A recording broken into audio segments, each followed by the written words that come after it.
Muito boa pergunta. O Clênio está perguntando para a gente aqui se o RAG agêntico ele é um looping de decisão ou uma arquitetura que é fundamentalmente diferente. Olha só, o Clênio, veja bem.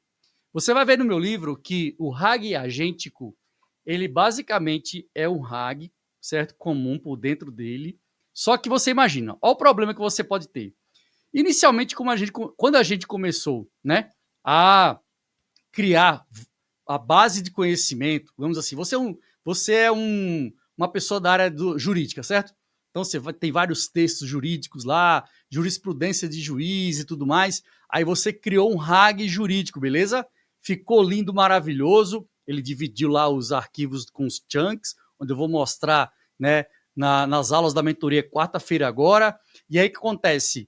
Você faz as buscas no RAG, a busca vetorial, ele busca na base de dados, monta com a query, né, do seu cliente e joga a resposta atualizada a partir do RAG. Mas isso porque você tem uma base de dados jurídica. Agora você imagina que você criou, existe uma outra necessidade que apareceu dados jurídicos, mas envolvendo a medicina.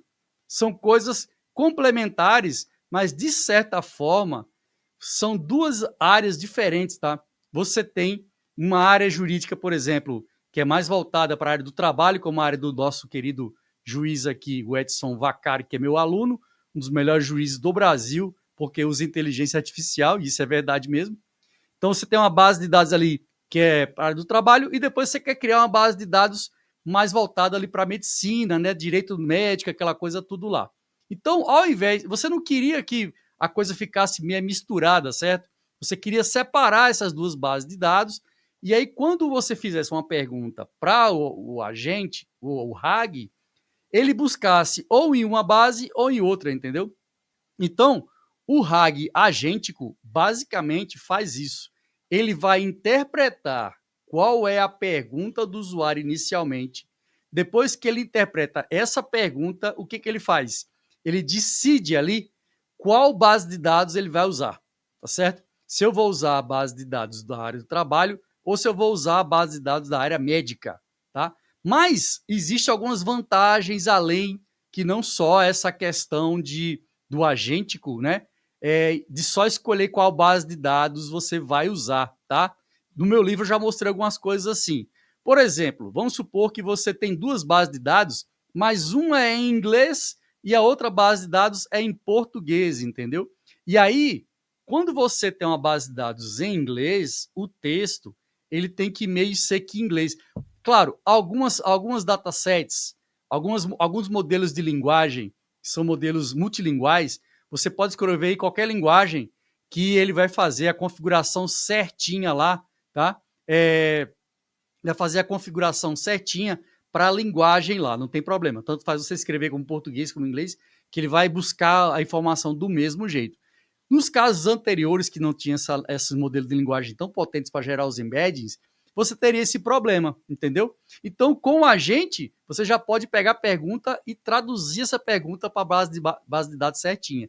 Isso é uma vantagem bacana quando eu tenho o RAG agêntico na frente, tá? Então, ó que vantagem, né? Você tem aí, se você tentar procurar aqui, cadê o modelo? Aqui. Esse é o modelo dos modelos do fluxo de RAG, tanto para modelo comum como modelo aplicado ali ao RAG agêntico. Deixa eu tentar criar aqui, ampliar para você. Isso aqui tá ótimo, olha só que legal, cara. Vamos aqui, ó. Vou mostrar aqui um fluxo, tá? Esse é um fluxo.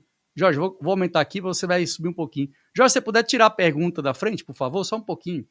Então você imagina o seguinte, ó, isso comum aqui da indexação, certo? Os textos estão vindo aqui. Então, esses textos que são textos, digamos assim, do RAG, textos jurídicos do trabalho, certo? E aí vai haver aqui um pré-processamento, cria os chunks, né? Divide os textos em pequenas partes, aí gera o embed e grava no vetor de base.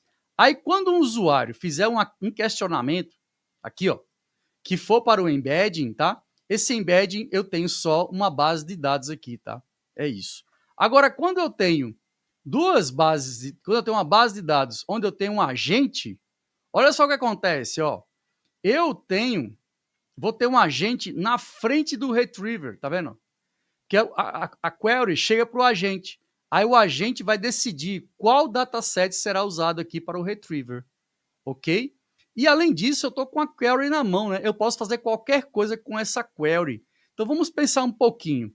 Se o cara escrever uma query muito simples, tá? Muito simplória, você pode melhorar a partir do agente a própria query. Então você pode dizer assim, ó, dado uma entrada, uma solicitação de um usuário sobre os assuntos, ou assunto jurídico ligado ao trabalho, ou assunto jurídico ligado à medicina, analise a pergunta do usuário e tente melhorar essa pergunta de tal forma para ajudar na busca do retriever na base de dados, entende?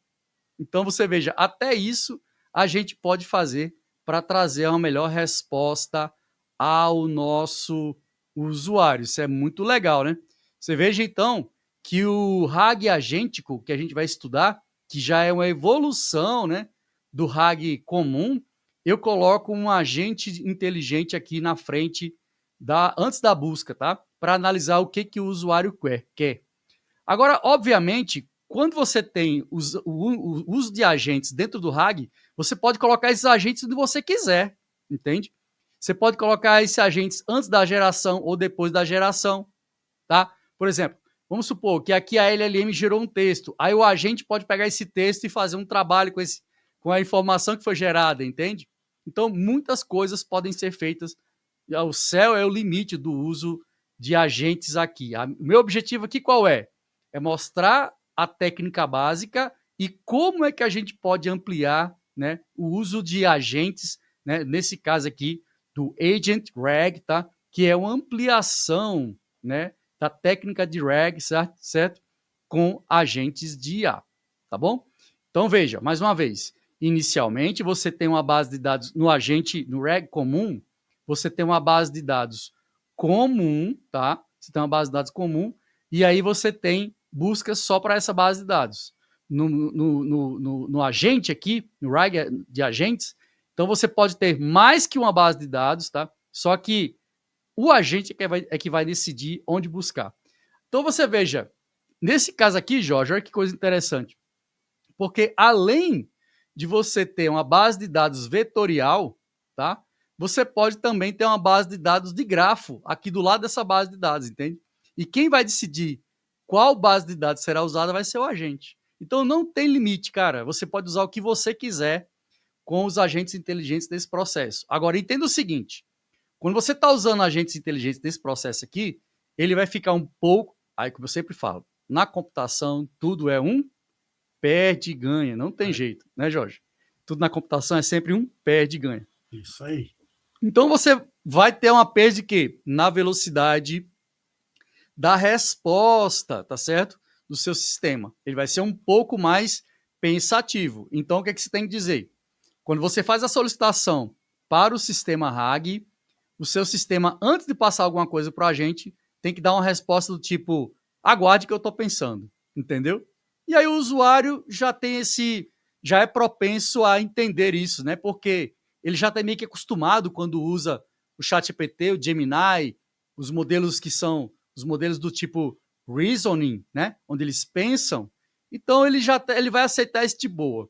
Se for um sistema conversacional do tipo onde o usuário está entrando com informação aqui, ao invés de ser um texto, pode ser uma fala, você pode dar uma resposta do imediato da mesma forma para o WhatsApp. Vamos supor, ele mandou uma mensagem de WhatsApp para o agente, né? Para o sistema RAG. E aí você pode dizer assim, ó, aguarde só um momento que eu estou processando, tá? E aí ele vai aguardar, porque é muito comum, quando a gente está conversando no WhatsApp entre pessoas, esperar um pouco a resposta da outra pessoa. E já que a inteligência artificial tem como objetivo imitar o comportamento humano, então nós teremos uma boa resposta. E aí você vai ser beneficiado aí com o uso do Agent RAG, beleza?